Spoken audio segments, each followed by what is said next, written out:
The Labour Party presidential candidate in the 2023 elections, Peter Obi, says he would have removed petrol subsidy too and floated the naira if elected president, but would have done so gradually and in a more organized manner. Speaking during an interview on Monday, the former Anambra State governor says though he supports the federal government's policies, implementation has so far been poorly managed.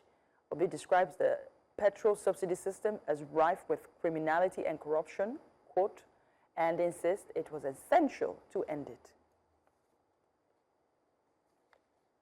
Renowned economist Professor Sherifdeen Tella has asked the federal and state governments to use money recovered from petrol subsidy to fix the economy as well as address liquidity and shortages instead of borrowing from the IMF.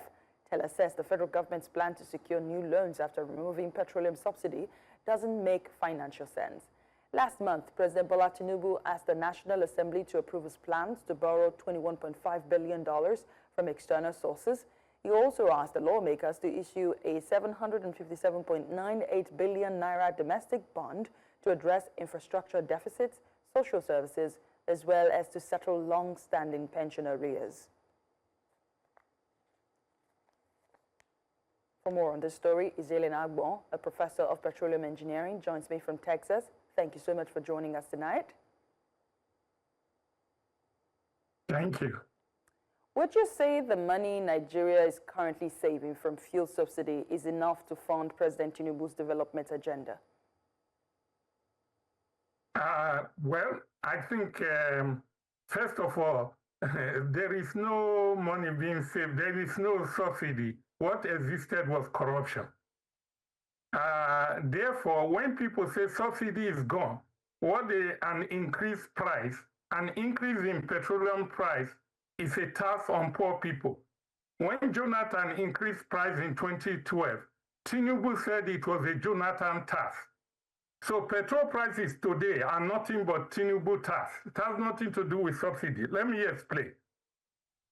In 2019, we took a look at NNPC figures.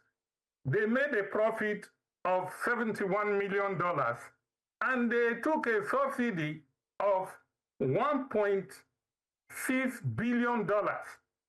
This subsidy they claim was a non-existent subsidy. They just said this is the subsidy due to the losses we suffered because of corruption, government should pay us, and they deducted the money from us. In 2020, they made a profit of $2 billion. They claim they suffered a loss of $2.8 billion, which they claim was subsidy.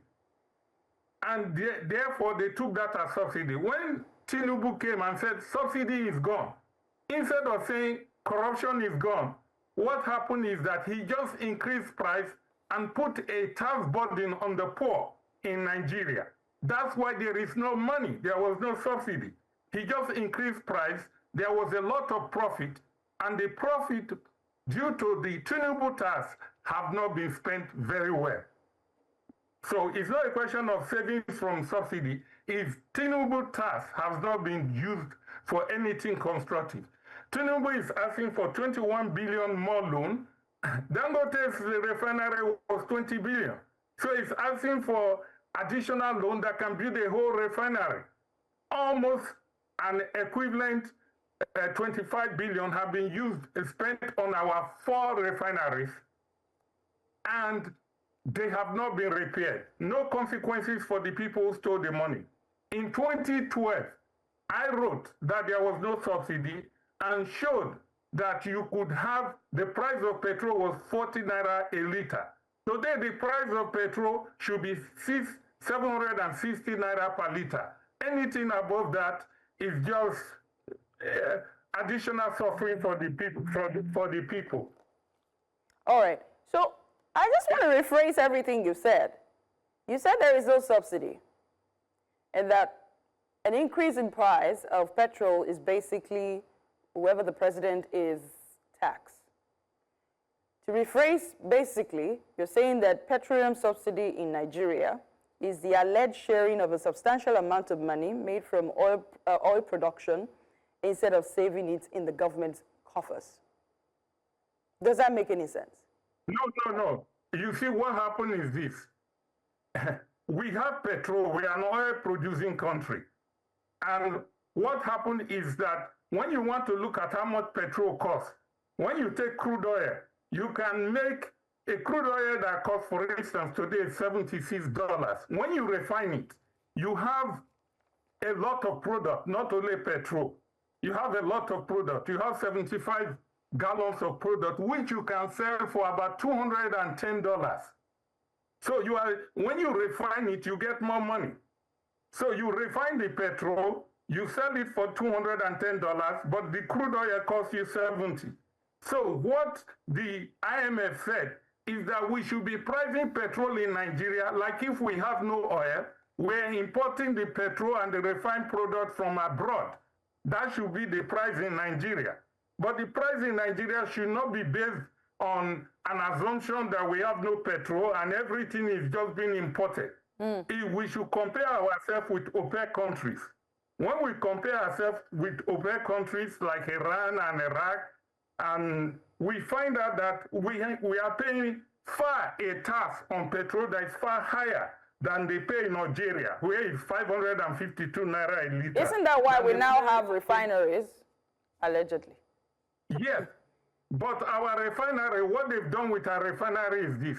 The oil cabal, which is what Dangote is complaining about, they made sure our refinery was not repaired so they could import. When they import, they have a lot of corruption. Abdul Rashid Bawar, who was then EFCC chairman, just wrote a book called The Shadow of Loss and Loot, based on the corruption that existed in 2012, which they call subsidy. When Farouk Lawal Committee on Subsidy analyzed, he found out that almost $6 billion was being stolen and was being hidden under quote-unquote subsidy. So what is happening is corruption. And when you increase petrol, you increase the cost of food and everything, and you increase suffering on the poor. So an increase in petrol price is a tax on the poor. And Tinubu is wanting to tax the poor, but you should use it for development. Right. But Professor Agbon, used it for development. Professor Agbon, my question to you is, are there any other alternatives to borrowing? Because yes, some allege budget padding and wasteful spending contributes to the federal government's a lack of cash in the first place. Yes, there is an alternative to borrowing. First and foremost, everybody will tell you that more than 50% of that budget you see for the country goes to waste, mismanagement, and corruption. So if you fill all the hole by making sure there are consequences for those in position of power who are really, really pushing corruption, then you will have more money than you actually borrow for the development of ordinary people in Nigeria. But when you do not want to remove corruption, or you do not make people who are powerful pay a substantial price for being corrupt, then you have a situation, it's like you are putting water in a basket. It is leaking. You can go and bring all the loan in the world. There will be no development because it's an empty basket. That's what happened when Abacha's fund was stolen and we got it back from Europe. In fact, the Europeans were very angry. They said all the money being returned to you is being stolen again and being put in our bank. So when you have leakages like a basket, whether you are borrowing, whether it's national budget, it will just leak and leak. Buhari is taking a basket and filling it with water and saying he's bringing it to the poor of Nigeria to drink. When he ran out of water, because the thing is leaking to the rich, he went and borrowed more water to bring to the poor. But the thing is leaking from that basket to the rich. So he's not dealing with the problem. That is why, despite all the borrowing in Nigeria, the poor are suffering from hunger. They can see no progress. That's why people are asking, where is this saving from subsidy if it is gone? Why are you saying, why is electric price increasing? I told them, for every naira, for 1% increase in the price of petrol, there is 11% increase in the price of other goods. In fact, there is a 33% increase in food. This is a multiplier effect for the economy. So this is the situation. He can go and borrow as much as he wants, but so long as 50% of what he borrows and what he has on the budget is being stolen by the rich and powerful, and the poor have no access to development, then we have no progress. Very poignant. So analysts are saying that subsidy removal is actually a good thing. And I know that you disagree that there is subsidy in the first place. They're saying it's a step in the right direction. But the drastic rise in corruption, as you have alluded to, seems to be counterproductive. How do we replace the basket with a bucket as we go and get the water? Well, what happened with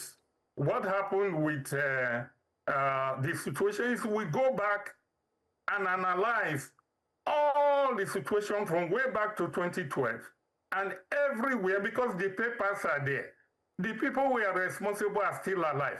Look at the last analysis that EFS did with the 1.5 billion for repairing a refinery. They found 80 billion naira in some account for some managers of NNPC. Have you given any news of what happened to those people? No. So if you want a bucket rather than a basket, the first thing you have to do is to show that irrespective of who you are not above the law. And if you are corrupt and you steal the money meant for all of Nigeria, you will pay a very, very high price. There must be consequences. If there are no consequences for corruption, you cannot really, whether it's OB or co, have any advance. And you should not, it is a very, very dangerous thing for you to call a lion a pussycat. Because if you call it a small pussycat and you go there and give it milk, it will eat you up because it is a lion.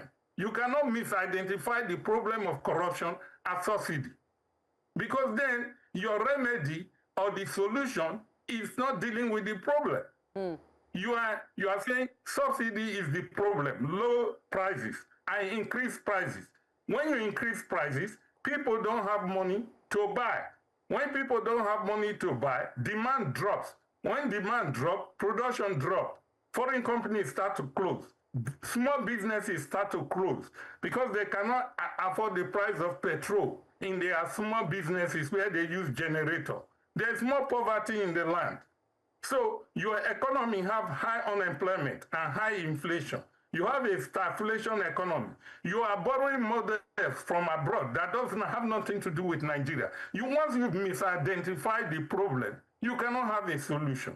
So when you keep saying a problem caused by corruption, you redefine it as subsidy, then you have completely missed the issue. We're going to have to leave it there tonight. Professor Izielen Agbon, thank you so much for your thoughts tonight. Thanks for joining us. Thank you.